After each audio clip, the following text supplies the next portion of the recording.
vamos a hablar sobre un libro, sobre una historia que sucedió en el siglo XX a principios, y de repente le dice que le quitaron lo de los niños. Y entonces sonaba como muy pinche marciano, pero bueno, pues, y ustedes, y yo decía, yo y quiénes más le quitamos, pero bueno, vamos al tema. Este tipo de ferias lo que produce es una reflexión sobre el libro, y tienen el calor del libro, y el calor del libro es muy particular, porque lo que oyes, lo piensas, te atrae, no te atrae, te lleva a la lectura y te permite volver después de la lectura. Este libro de historia es, desde mi gusto, lo mejor que he escrito. Tiene detrás de sí una carga de trabajo rarísima y extensísima. Y es una historia que está aparentemente desconectada del presente que estamos viviendo. Pero cuando escribes historia, nada está desconectado. Habla sobre los esclavos que llevaron piedra a piedra a construir las pirámides y no está desconectado. Habla sobre las guerras napoleónicas y no está desconectado. Habla sobre Pedro Alvarado, el carnicero, ¿no?, el más gangsteril de los conquistadores, y no está desconectado. Está en el pasado, en una nebulosa, lejos, pero no está desconectado. La razón de este libro es una razón complicada, que es durante años me tropecé con una historia, tropezar literalmente, porque se había producido un fenómeno muy particular. En España, a la muerte de Franco, se habían abierto los archivos clandestinos que estaban prohibidos, que ni aunque fueras investigador de la Universidad Complutense de Madrid o de la Universidad de Barcelona podías entrar a ellos. Y mucha gente tenía archivos privados o de ateneos obreros de las épocas anteriores a la dictadura franquista que no eran accesibles.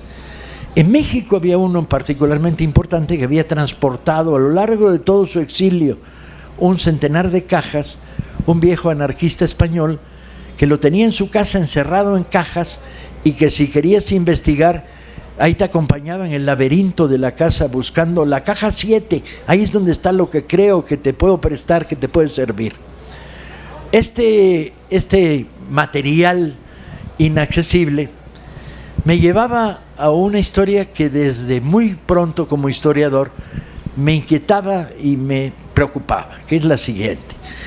Entre 1917 y 1923, que son los años finales de la Revolución Mexicana, ¿sí?, en España se había producido un fenómeno de revolución obrera de una dimensión, de una profundidad y de una riqueza tal que uno no podía dejar de estar asombrado ante esta experiencia, que se cerraba o tenía su gran eje en Barcelona, la provincia nororiental más importante de España, centro industrial y fabril muy importante en aquellos años. Y la historia era una historia de abanico amplio, o sea, contaba muchas cosas. Contaba cómo durante la Guerra Mundial la industria catalana se hizo multimillonaria a partir de venderle productos manufacturados a los dos bandos, a los alemanes y a los ingleses y franceses. Les vendía textiles, uniformes, armas, hierro, acero, químicos, a los dos lados. Y el gran eje de este supernegocio era el puerto de Barcelona, una ciudad que había transitado de ser una ciudad burguesa comercial a ser el centro de un emporio industrial, y había surgido al calor de esta situación que se inicia con el inicio de la Guerra Mundial, la primera en el 14, y se crece y desarrolla en los años de la Guerra Mundial basado en la sobreexplotación, como variada y como de costumbre, de una clase obrera, sobre todo de migrantes que venían de las provincias del sur de España. Venían de Extremadura, venían de Valencia, venían de Galicia, pero sobre todo emigrantes del Arco. Y ahí por razones imposibles de explicar, surge a partir de pequeños grupos anarquistas una cultura proletaria. Entonces, en esta Barcelona enloquecida de los años 20 y del principio de los 19, 15, 18, hay núcleos anarquistas que empiezan a trabajar junto con, generalmente de origen obrero, que empiezan a difundir literatura anarquista, derechos, libertad sexual, el derecho a la razón, la literatura sobre el trabajo, el mundo del trabajo, y proliferan los centros culturales proletarios, obreros. Son muy curiosos los centros proletarios. En la zona fabril nace un pequeño local donde la gente se reúne, hay una pequeña biblioteca, la gente se reúne a discutir, a platicar, a leer, y empieza a generarse toda una política de conversación, de educación. Surgen ahí las escuelas racionalistas y surgen grupos femeninos que plantean control de la natalidad, o grupos mixtos que plantean que el nudismo es una actitud sana frente a la naturaleza y que salen de vacaciones a las playas de los litorales de Barcelona a nadar desnudos. Hay toda una especie de vocación de buscar lo nuevo fuera de la jornada de 10, 11 y 12 horas que está sufriendo el proletariado catalán, con salarios muy bajos. Y en este marigma, en este mare magnum, en esta caldo de cultivo, empiezan a surgir sindicatos. Sindicatos de una composición muy extraña, son de rama fabril. Siguen la vieja tradición del siglo XIX, que no es el sindicato de fábrica de químicos, no, es el sindicato de colchoneros, es el sindicato de carpinteros. Y entonces el sindicato de carpinteros afilia a trabajadores que trabajan en una empresa química, porque son los que hacen las cajas de embalaje, pero también a trabajadores que trabajan en una empresa que produce pianos, porque son los que hacen los pianos. Entonces estos sindicatos de oficio, siguiendo la tradición del siglo XIX, van creciendo a toda velocidad. Las condiciones de explotación son muy tensas y proliferan en torno a los centros obreros. El hecho es que la sindicalización sube como espuma de la noche a la mañana. Empieza a generar cosas novedosas, un diario, un periódico diario, Solidaridad Obrera. Empieza a generar multitud de bibliotecas establecidas a lo largo de cada uno de estos centros culturales. Empieza a generar grupos de educación política, en el sentido no anarquista de la palabra política, sino educación social, y a crecer y a confrontar a la patronal. La confrontación con la patronal se produce de una manera extrema, porque enseguida aparecen los resortes de la violencia. Trabajadores de una fábrica que entran en huelga, de repente reciben despido masivo como represalia. En respuesta, boicot y cierre de la fábrica para que no salgan los camiones con el producto. Y en ese mare magnum que se hace de tensión, la burguesía catalana opta por la más cruel de las respuestas, que es arma a una banda dirigida por Bravo Portillo, comisario de policía, comisario de la zona oscura de la policía. Por ejemplo, durante mucho tiempo trabaja en prostitución y maneja prostitución, hace contrabando, tiene negocios turbios de todos los que les ocurren, que crea una banda de sicarios de pistola, armados. Paralelamente, este personaje, por lo tanto, aquello que era una novela o una historia de lucha social, empieza a volverse una novela policíaca. Y de repente se vuelve una novela de espionaje, porque este Bravo Portillo, aprovechando el control de las bandas armadas que tiene, más el control de la policía, empieza a vender la información simultáneamente a los alemanes, ¿sí?, y a los franceses y a los ingleses. De tal manera que la información, que no es cosa menor, revela cuando sale un barco francés con armas saliendo de Barcelona por el Mediterráneo y los submarinos alemanes lo hunden. Pero vende información también al otro lado. Esta situación, que el jefe de la policía o uno de los jefes de la policía sea dirigente de una banda de pistoleros, a la que le responden a tiro limpio los grupos armados de autodefensa de los sindicatos, se mezcla con una historia de personaje. Para esos momentos, el periódico de la Confederación, ya Confederación General de Trabajadores, Nacional de Trabajadores, es un relojero culto, extremadamente culto, buen teórico y muy buen periodista. Y de repente en Solidaridad Obrera revela las claves del espionaje de Bravo Portillo y le desarma la estructura, lo detienen porque se ve obligado el gobierno a detenerlo, y la guerra de la banda contra los trabajadores decrece en la medida en que detiene a Bravo Portillo. El movimiento va creciendo de una manera notable con esta victoria, pero es sustituido en el peor de los niveles por una segunda banda de pistoleros, manejada, controlada y financiada por la patronal, la banda del Barón de Koenig. El Barón de Koenig es un matachifle, hombre, es un tipo que vivía del cuento a lo largo de todo el planeta, teniendo negocios de protección en casinos, fraudes, negocios turbios, tiene 4 matrimonios amontonados uno arriba de otro. Y entonces el libro de historia que uno está escribiendo se vuelve una novela de espionaje. Para esto, la CNT crece de una manera espectacular y de repente se producen fenómenos que no se conocen en la historia de la Europa de aquellos años.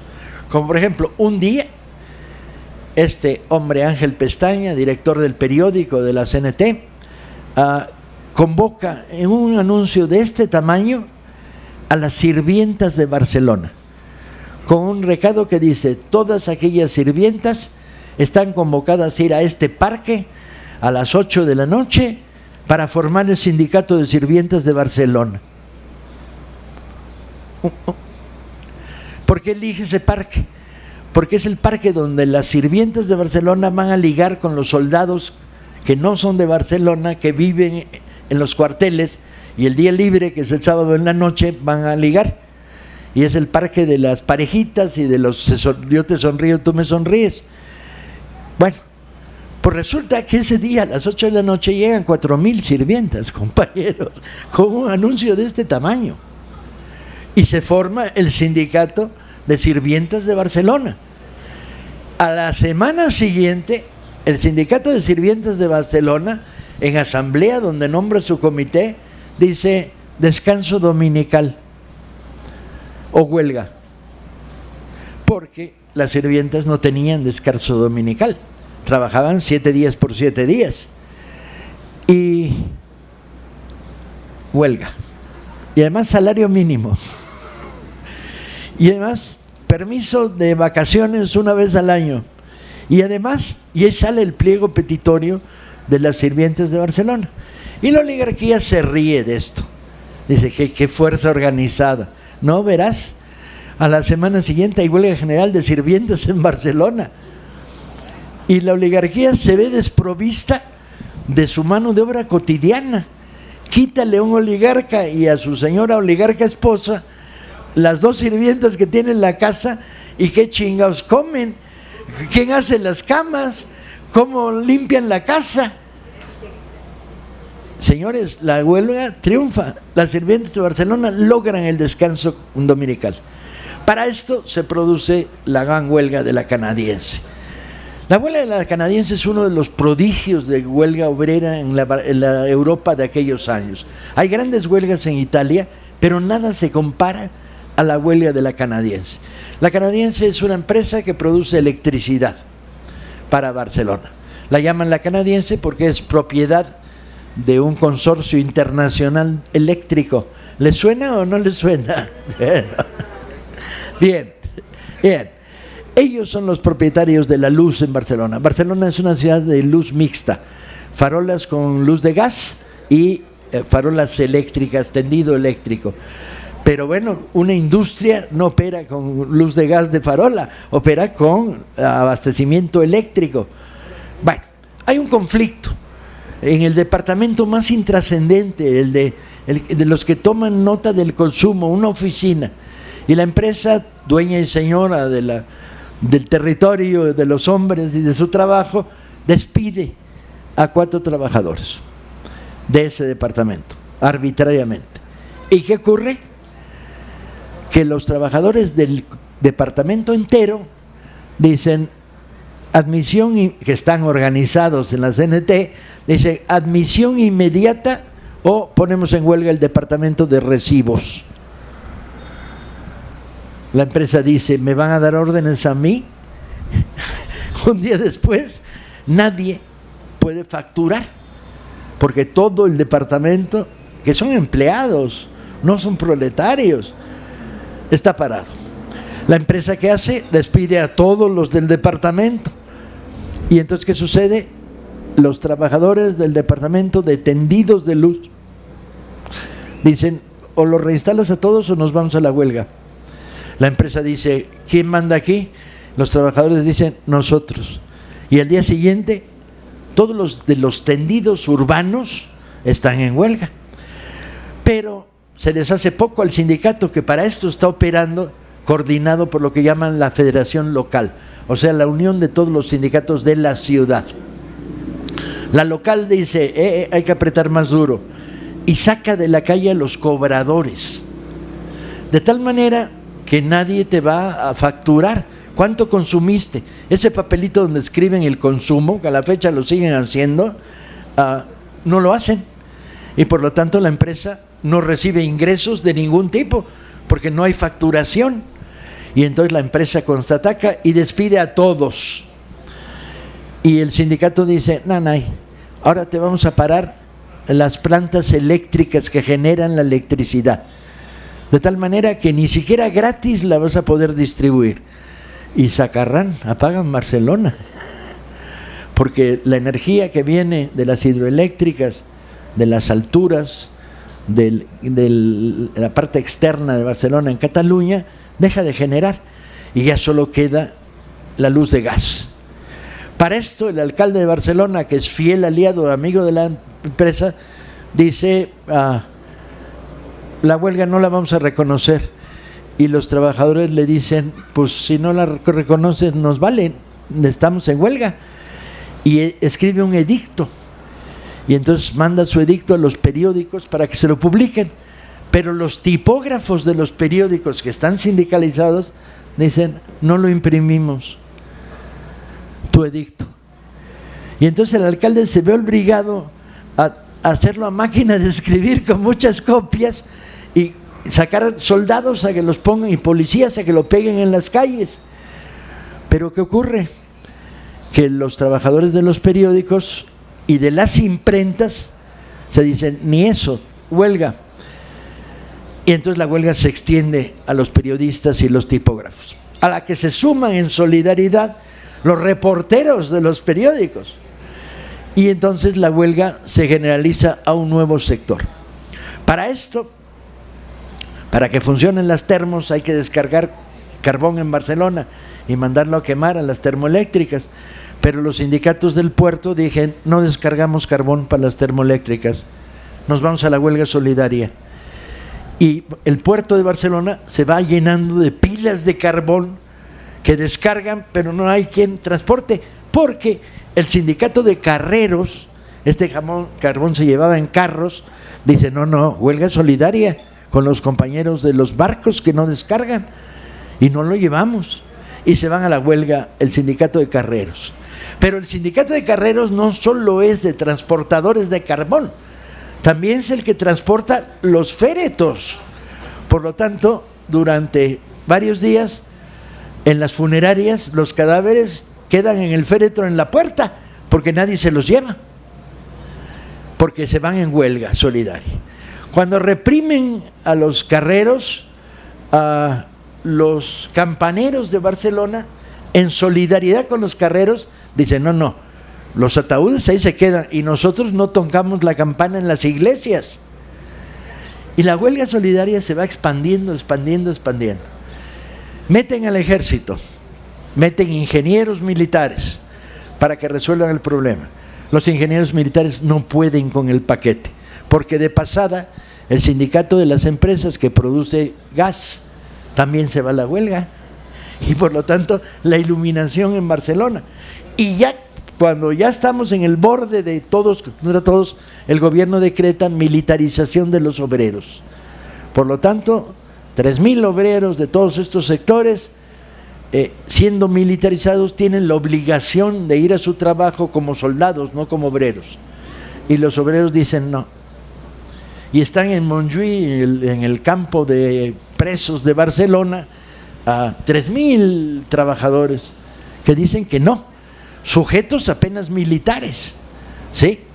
Pero dicen que no. Y en esos momentos ya el nivel de la huelga llega a su borde, que es el sindicato de camareros y cocineros de todos los restaurantes de Barcelona, dicen huelga general. Y desde ahora ponemos cocinas colectivas para darle de comer a los huelguistas. Salen a la calle de los restaurantes y de las cocinas y hacen cocinas colectivas para darle comer a las familias de los huelguistas. Tan es así que hay un día en que el alcalde de Barcelona sale caminando del ayuntamiento para ir a comer y no encuentra en un radio de 50 cuadras dónde comer, porque tienen huelga todo el mundo de restaurantes y los camareros de Barcelona. Es quizá la huelga de cadena solidaria más impresionante que ha tenido la historia de Europa en esos momentos, y terminan triunfando. La historia va recorriendo entonces estos caminos después de la huelga, que sigue la confrontación, a los nuevos enfrentamientos, y entre otras cosas recoge una de las historias más apasionantes de este libro, que es la lucha de las mujeres por los abastos. Cuando se produce una de las primeras crisis alimentarias, las mujeres empiezan a reunirse en las Ramblas de Barcelona y a plantear, precio de la papa, precio del aceite, precio del pan, que se ponga el gobierno topes, porque están acaparando, y al estar acaparando están subiendo los precios de los básicos. Y empieza a haber grandes movilizaciones, empiezan mujeres en los mercados y de la baja clase media. Al poco rato se suman las obreras, porque este es un movimiento puramente femenino. Se suman las obreras de las textiles y luego las chicas del Bataclan, de los cabarets, porque Barcelona es una ciudad con una profunda estructura de zona roja.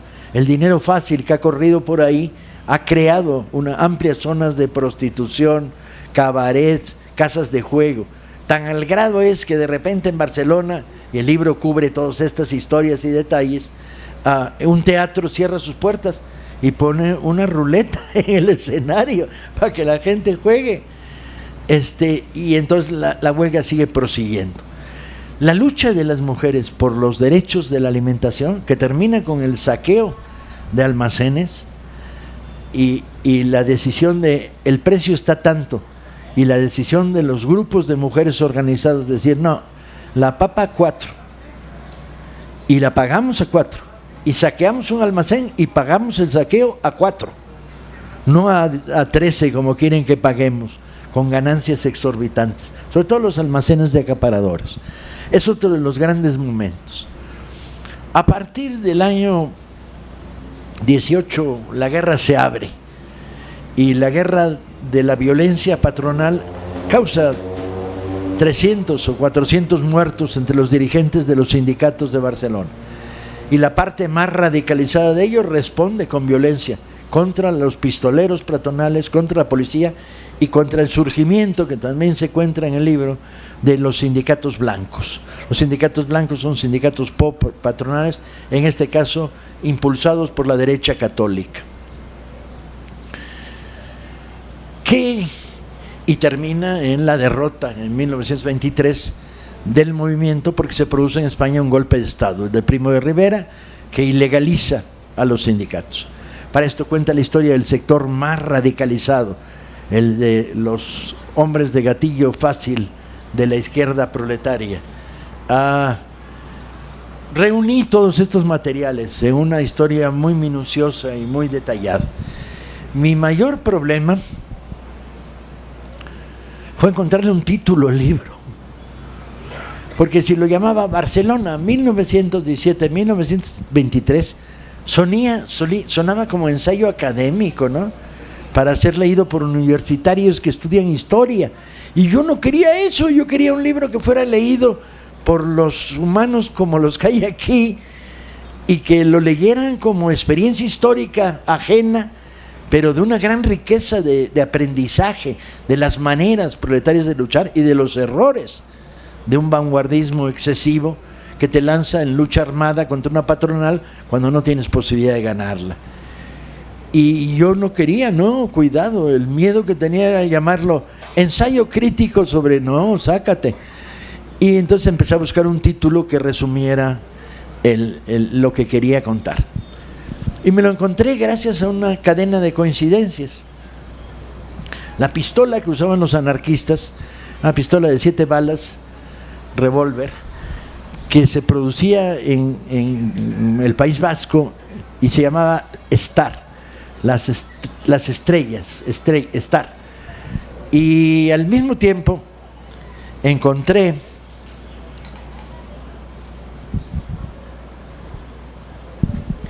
un par de frases, de esas que te encuentras accidentalmente cuando tropiezas en el librero, se te cae un libro encima, lo abres y en lugar de cerrarlo y devolverlo a su estante, te lo lees. Y estas frases eran particularmente interesantes. Una era de Shakespeare, que decía: duda que sean fuego las estrellas. Y me quedó en la cabeza el fuego de las estrellas. Y luego la historia de las pistolas, las estrellas. Y luego, leyendo El abanico de Lady Windermere, que lo volví a leer después de muchos años, dice: todos vivimos en el fango, pero algunos miramos las estrellas. Y entonces dije: no, aquí está el título para este libro, y pude descansar porque ya estaba muy preocupado de escribir un libro para académicos para ser presentado en la Universidad de Barcelona. Me suicido. Y el libro se llamó Que sean fuego las estrellas. Una historia de sindicalistas y pistoleros. He ahí. ¿Por qué estoy presentando este libro hoy aquí? Porque yo sigo las órdenes de la brigada, ¿no? ¿Sí? No. ¿Quedan 3 ejemplares nada más? O sea que hoy quedan solo 3 ejemplares porque ya volaron todos los demás que había. No, quedan 4 porque yo tengo uno aquí. Y a partir de mañana les traen más. Porque la brigada se armó con este libro a un precio notable. Es un libro que cuesta, editado por Planeta, 300 pesos. ¿Cuánto? Al día de hoy cuesta 480 pesos. Qué pinche vergüenza. ¿Por qué no me dedico a otras cosas yo? Y la brigada se encontró con un paquete grande de ellos para poderlo vender a 80 pesos en lugar de 480, lo cual me pone de muy buen humor. Y rápidamente la señora ya se trincó el primero. ¿Sabe qué? Mañana va a haber más, pero aquí hay uno